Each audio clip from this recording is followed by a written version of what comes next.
Hey everyone, Erica with Kate here. Today is going to be an in-depth eyeshadow tutorial. We're going to start off with concealer on the lid, and as always, I'm using the Real Techniques Beauty Blender to blend it out. This is going to be like a red, I guess like holiday festive look. I don't really know what the inspo was. I don't remember. This was before my deviated septum surgery. I'm going to go in with a transitional color just to set down that concealer, and then I'm going to pump in red in the corner.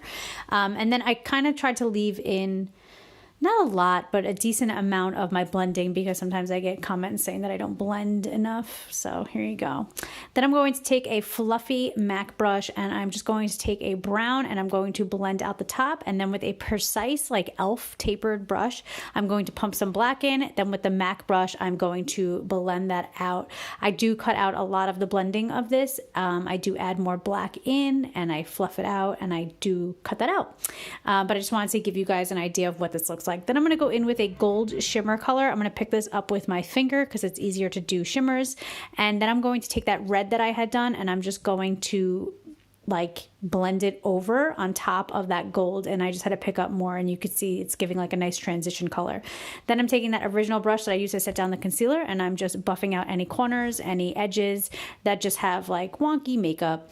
Then I'm going to take that MAC fluffy brush and just take that brown again, take a step back, see what it looks like, and this is the finished product. What do you guys think? I popped on some lashes, did my face, and that's about it. I hope you guys like this video. Thank you so much for your love and support, and I'll see you guys on my next video. Bye!